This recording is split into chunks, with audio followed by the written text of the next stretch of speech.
to another episode of Geeky Analysis. This week, we'll be exploring the infamous Arcateenians, a majestic species that have appeared in both Torchwood and the Sarah Jane Adventures, but never Doctor Who itself. Enjoy! Hailing from the Arcatean system, a solar system containing at least 5 worlds, the Arcateenians were a beautiful race of blue-purple tinted humanoids that featured tendril-like hair, translucent skin, and some even had wings. Mary, a notable Arcateenian, has displayed the use of super speed and strength, possession of a human body, and telepathy, which was the main form of communication for most Arcateenians. The Arcateenians would communicate through pendants, which gifted their users telepathy on an extraordinary scale.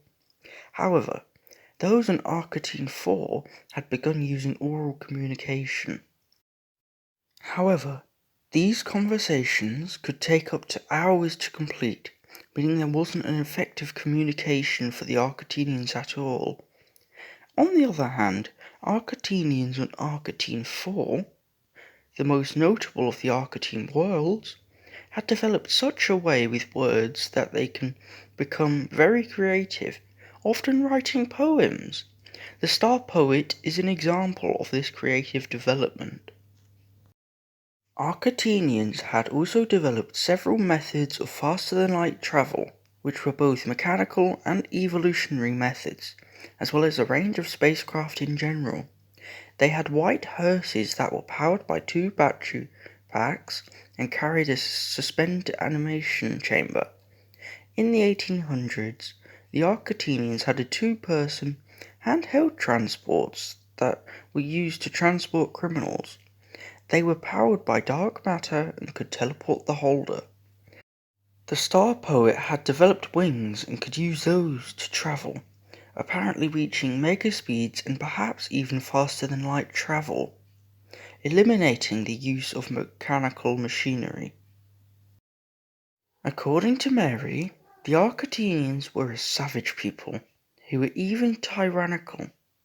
The Arcatean people were forced to worship in temples the size of cities, had execution squads roaming the streets, and enforced the death penalty for almost every crime.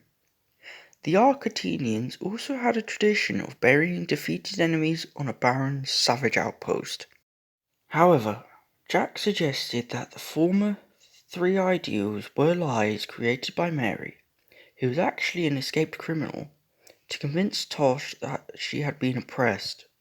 There was nothing to defend or counter this theory. Arcateenians would sometimes liberate other species. This included the Tivolians from Tivoli. They liberated Tivoli from the forces of the Fisher King, who had enslaved them. The Tivolians were less than grateful. Due to the irritation the Arcateenians felt in regards to this, the Arcateenians chose to enslave the Tivolians themselves. During this time, around 1980, the Arcateenians lent a hearse to Tivolian funeral director Albar Pentris, who was sent to bury the Fisher King on Earth, a level 5 backwater planet of little significance. The only 2 Arcateenians we've seen have been the Star Poet and Mary. The Star Poet was a benevolent individual who travelled the universe and shared their poetry. She met Sarah Jane Smith on her travels, giving her a superluminal communication device. This device could be used to call the poet if Sarah Jane ever needed help. These calls could branch across entire solar systems. The only other Arcateenian seen on screen was Mary. Mary was a criminal who sabotaged her transport ship, killing her guard and crash landing on Earth in the 1800s. She took possession of a girl from that time period, and appeared to gift her the ability to stay young for at least 200 years by feeding on the hearts of other humans. She remained in hiding by the 2000s, where she would gain the help of Tosh in order to attempt to regain her missing transporter and escape Earth. This plot failed in the end. Well, sort of. Mary succeeded in regaining the craft, but it had been reprogrammed to teleport her to the sun, where she and the craft would be left to burn up. And that's it for this week. I do hope you enjoyed this week's video, and if so, make sure to like and share the video, as well as subscribe and ring the bell so you don't miss a video. Also, make sure to check out Instagram and Twitter too. The links to both will be in the description. However, that's up to you. I hope to see you in next week's video, but until then, bye!